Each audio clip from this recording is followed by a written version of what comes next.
Hey, just as a heads up for a few small things. One, this is pretty full on spoilers. Two, I recorded this on a iPhone 6 speaker in a mall.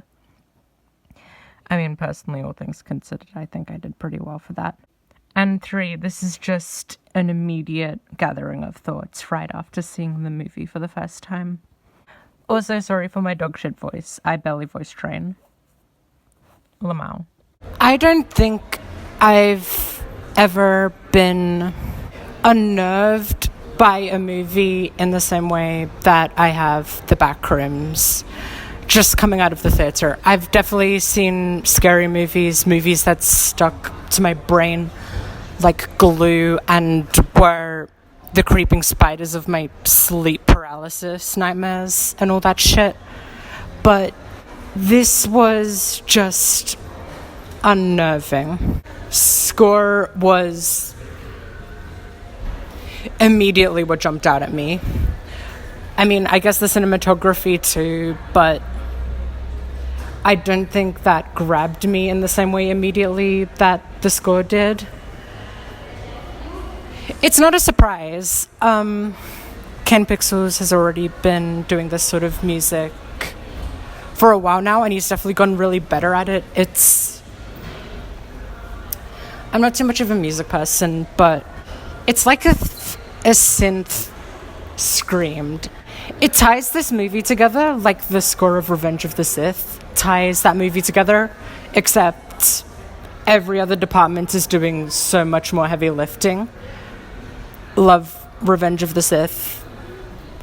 I am a true Revenge of the Sith truther, but I mean, holy fucking shit, dude. I don't know if I have too much more to say about the score, but God,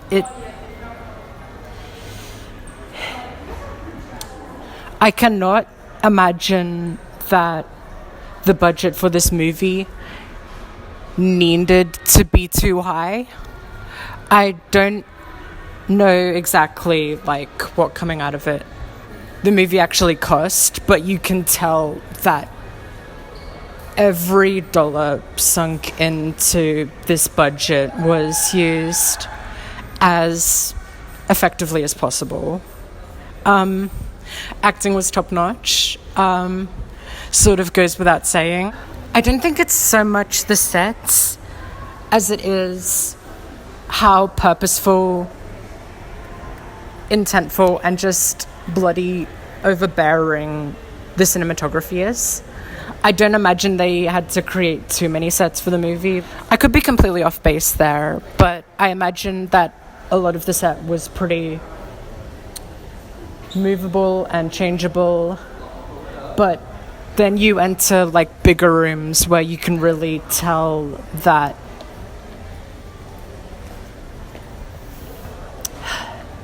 it was all just really top notch, okay?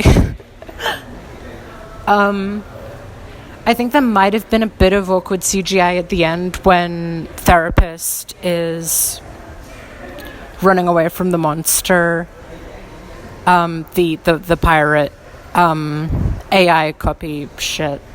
The CGI did seem a little rough there. I don't think it had to be too good. It didn't really break my immersion, but looking back, it's like, well, yeah, they obviously had to CGI it, and you can kind of tell, but you're so just sucked into the moment that it doesn't really matter. Obviously, I'm just sort of coming out of the cinema, just immediate thoughts, not a huge biting essay or anything. I can already see all the analysis coming up, and obviously there is an AI element to the disgust I imagine Ken Pixels feels to it. And I say it's low hanging because even with the original found footage that Ken Pixels made, it was a pretty obvious element to everything. Not like bleedingly obvious, but it's like the elements were always there. And they're here too.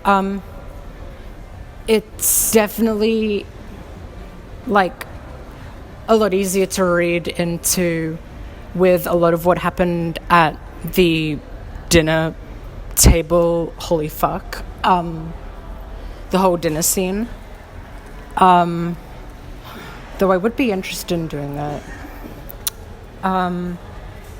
But I guess I just wanted to point out the disability angle. I feel like this could be just as low-hanging fruit, and just as many people who are calling the AI parallel will be calling the disability parallel. But the connection's like always been there. It's been so long since I really looked at any analysis of Ken Pixel's videos, but I know that at multiple points the yellow wallpaper is referred to in some way, or it might have just been one point, and obviously woman being locked inside her mansion and the best thing she can do is watch wallpaper peel as she slowly goes insane. I think it's pretty explicit to draw the parallels, but what I don't think is talked about as much, and what will probably be talked about more, is everything regarding the sort of hysteria angle.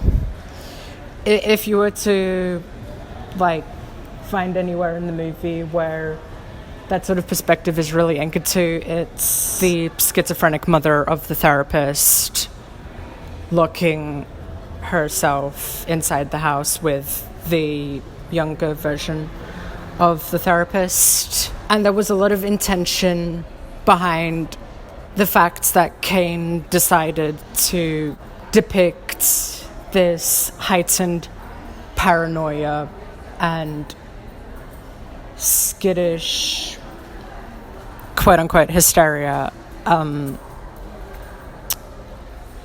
in the form of all the chairs and furniture being stacked against the door in order to lock them inside the house. And there are definitely other points in the movie which I haven't quite read into. I think a fresh pair of eyes, a distance, and a rewatch could do any sort of analysis a huge favor here. But it was that dream sequence, and I think it's very intentional that it leads into the whole fucking dining room scene. Oh my fucking god. I think there's some sort of line to be drawn that the... how did I forget his name? The carpet store guy. He gives into the allure and the comfort of staying in the back rooms, right? And his break mentally is shown alongside him coexisting with a bunch of like disfigured people that the back rooms created. And I was on edge for the entire movie, and everything before me freaked me out more. If anything, the therapist getting choked out was a relief of tension that made the final act bearable. There was still so much tension in those final few scenes, of course, but everything past that point feels really resolved. And despite any fear of running through room after room with rotting clothes and mold creatures that rip you in half, I think the most unnerving part was seeing the backrooms creatures so docile. The woman in the red coat, seeing her run into the corner of the room and panic and scream, and the wheelchair guy with the lamp turning on and off the lights, within me and within my experience, brought to mind so many people in the past I've known who were extremely nonverbal and couldn't really communicate clearly, and could have very raw reactions to things. And I think it's important that the therapist's dream after she gets choked out is played before that sort of scene, because it sort of preps you for a new sort of understanding, or not even necessarily an understanding, just a new way of looking at these things. And they're just hungry.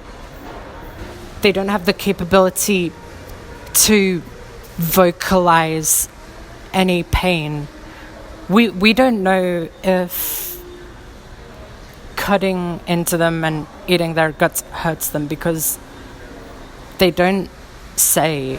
You can scalp them, but the only time they'll scream at you is when they're running and they're panicking. I definitely think there's sort of room for an interpretation of understanding the movie as how these sort of newer systems of navigating the world, this new technology that hinders disabled people in new ways that we often neglect because it's easier to just run from them and not understand them, and how we've created a shittier copy of this world, whether that be like social media or people losing their minds to AI psychosis or whatever the fuck have you, and how we've made this world worse and less understanding, and we've destroyed it in a fundamental way that impacts everybody's lives, and that we let slide because at the end of the day we sort of just end up at the face end of bureaucracy. The therapist escapes, and the very systems that against all odds find her in the end, people that withhold the ability to understand her, decide to neglect her help, neglect understanding her, like the psych ward neglected her mother. I don't think it's too much of a leap in logic to say that's what was going on. This is said in the 90s. If she was a kid, then institutionalization would still be around. These systems, that they have the capability, they have the means, and it's the final trap, getting shoved into the cogs. Anyway, that's my tranny opinion of the Backrooms. I could probably write better points if I tried harder or didn't literally record this all in a mall. But like if you agree, do the like and subscribe. Bye.